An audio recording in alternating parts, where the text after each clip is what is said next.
Untuk membantu pengembangan channel ini, jangan lupa like, subscribe, dan share.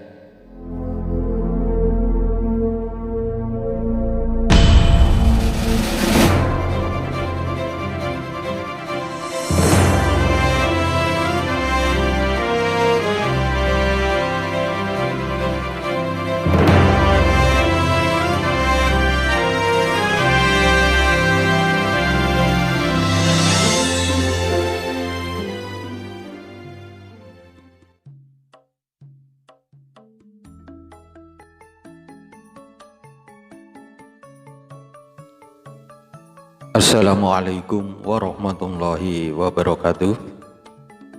Sahabat Ngaji Wali yang dimuliakan Allah, alhamdulillah kita dipertemukan kembali untuk membahas kitab Suluk Linglung karangan Imam Anom yang berisi tentang perjalanan Sunan Kalijogo dalam mencari hakikat diri.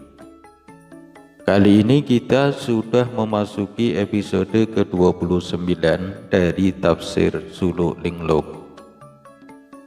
Kali ini kita akan membahas bait ke-22, 23, 24, 25, dan 26 dari Pupuh Dandang Gulo dari kitab Suluk Linglung. Semoga dapat menambah wawasan sahabat sekalian untuk menemukan hakikat diri. Bait-bait ini berisi tentang penjelasan permana serta kehidupan yang sesungguhnya.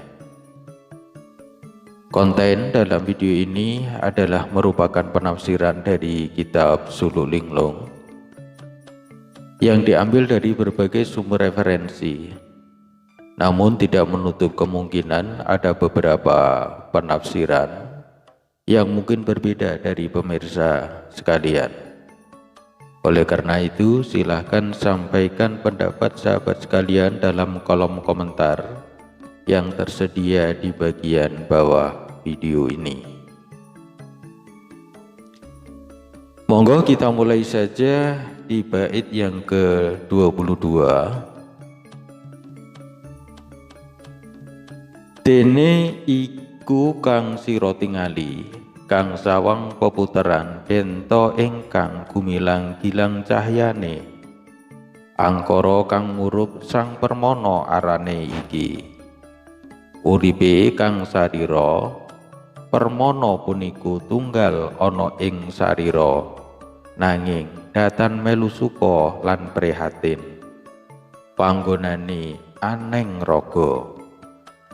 Artinya, bila kamu melihat yang nampak seperti berubah-ubah putih, yang terang benderang sinarnya memancarkan sinar yang menyala-nyala, sang permanalah itu sebutannya. Hidupnya ada pada dirimu. Permana itu menyatu pada dirimu sendiri, tetapi tidak ikut merasakan suka dan duka tempat tinggalnya pada ragamu. Dalam bait ini disebutkan bahwa sebenarnya di dalam diri raga manusia terdapat unsur kehidupan yang disebut sebagai permana, yang merupakan bagian dari kehidupan. Meskipun ada di dalam raga manusia, permana tidak terpengaruh oleh rasa seperti misalnya kesenangan dan kesedihan, karena tempatnya kesenangan dan kesedihan adalah di dalam alam pikiran manusia. Bait ke-23. Datan melu sukolan prihatin, iya nora melu loro lopo, yaiku pisaho anggone raga kari ngalumpruk, yekti lumkrah badane reki, yaiku kang kuwasa nandhang rasanipun ing uripan tining sukma, yaiku sinusih anandang urip ngaken rahsya ningrat. Artinya, tidak ikut suka dan duka, juga tidak ikut sakit dan menderita. Dan jika sang permana meninggalkan tempatnya, raga menjadi tidak berdaya, dan pasti lemahlah seluruh badanmu. Sebab itulah letak kekuatannya. Ikut merasakan kehidupan bersama nyawa. Dia itu yang berhak merasakan kehidupan, yang mengerti rahasia dunia. Sahabat Ngaji Wali, saat seseorang kehilangan permana, maka dirinya akan lemah dan tidak berdaya, dan lemah seluruh badannya. Sebagai gambaran tangan tanpa tulang, maka tangan tersebut akan lemah dan tidak bisa digunakan meskipun dalam kondisi hidup. Itulah gambaran tentang permana yang ada di dalam diri manusia. Permana adalah unsur kehidupan yang membuat manusia kuat dan bertumbuh. Bait ke-24. Ya iku sinandengken mring sireki nanging kadya simbaring kakiwan aning hing raga enggone uripe permaneku ing uripin sukma linuwih misesa ing sarira permana peniku yen mati melu palaswan yen lamun ilang sukmane silira urip nuli urip sukma kang ana. Artinya, dan itulah yang sedang mengenai pada dirimu, seperti diibaratkan bulu pada hewan yang tumbuh di sekitar raga, hidupnya karena adanya permana, dihidupi oleh nyawa yang mempunyai kelebihan menguasai seluruh badan. Permana itu bila mati ikut menanggung, namun bila telah hilang nyawa, kemudian yang hidup hanyalah sukma atau nyawa yang ada. Contoh lain dari fungsi permana adalah adanya bulu yang tumbuh pada badan. Keberadaan permana tergantung pada nyawa. Bila sudah tidak ada lagi nyawa atau roh, maka permana juga akan hilang dari badan manusia. Yang masih akan terus hidup adalah ruh manusia. Bait yang ke-25.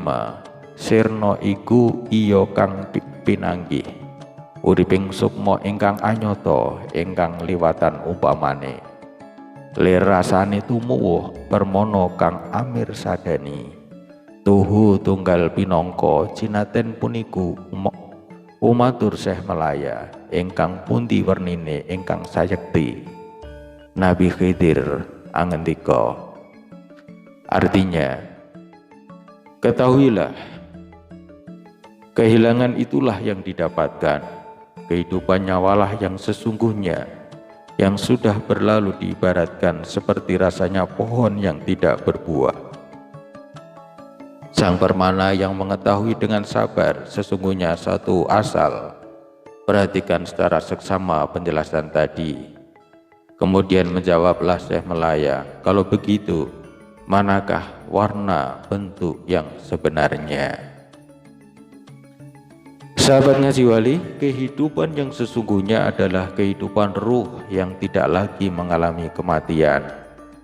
Bahkan hidup sejati menurut Syekh Siti Jenar tak tersentuh kematian. Badan yang berupa tulang, sumsum, otot, dan daging hanyalah merupakan perangkap bagi kehidupan manusia. Syekh Siti Jenar menganggap bahwa hidup di dunia ini tersesat. Hidup yang sebenarnya itu tanpa raga. Justru adanya raga ini yang menimbulkan banyak penyesatan, godaan, iblis, dan setan. Raga adalah kerangkeng bagi diri atau jiwa. Dengan raganya, manusia menjumpai banyak penderitaan. Bagi kaum penganut paham materialisme, tentu tidak akan sependapat dengan apa yang disampaikan oleh Syekh Siti Jenar. Justru raga inilah sebagai unsur utama kehidupan manusia. Organ-organ yang menyusun raga inilah yang bekerja dengan baik sesuai dengan fungsinya masing-masing, sehingga memunculkan sifat hidup bagi manusia itu sendiri. Manusia bisa dikatakan hidup bila seluruh organ tubuhnya berfungsi sebagaimana mestinya. Bila ada yang terganggu, berarti hidupnya terganggu dan pada akhirnya bisa membawa kematian. Ketika tiba masa kematian itu, maka lenyaplah kehidupan manusia. Itulah keyakinan para penganut paham materialisme. Secara ontologis, yang dimiliki manusia yang terdiri atas unsur materi dan imateri menunjukkan proses perjalanan eksistensinya, bukan sekedar di dunia. Artinya, manusia memiliki suatu tujuan yang pasti, tujuan yang mentransenden dunia materi. Bersedia atau tidak bersedia pasti akan mengarah ke sana. Itulah cita-cita tertinggi yang terselubung di dalam jiwa manusia, dan hanya kematian yang akan mengantarkan mereka ke sana. Bait ke-26. Nora kena yeku yen sira prih, ing kahanane semat moto, gampang angel pirantine. Syekh Melaya umatur, kula nyuwun pamejang malih, inggih kedah uninga babar pisanipun. Pun patik ngaturaken pejah, ambengono angen-angen ingkang pesti, sampun nuas ngantiya. Artinya, hal itu tidak dapat kau pahami di dalam keadaan nyata semata-mata. Tidak semudah itu untuk mendapatkannya. Syekh Melaya menyela pembicaraan. Saya mohon pelajaran lagi sampai paham betul, sampai tuntas. Saya menyerahkan hidup dan mati demi mengharapkan tujuan yang pasti. Jangan sampai tanpa hasil.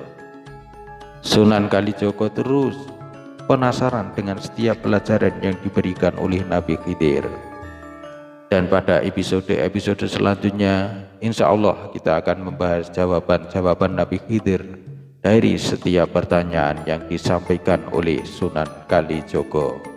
Oleh karena itu, ikutilah setiap episode yang kami sampaikan agar sahabat sekalian mendapatkan gambaran yang jelas tentang Suluk Linglung. Terima kasih atas perhatian sahabat sekalian. Saya akhiri. Wassalamualaikum warahmatullahi wabarakatuh.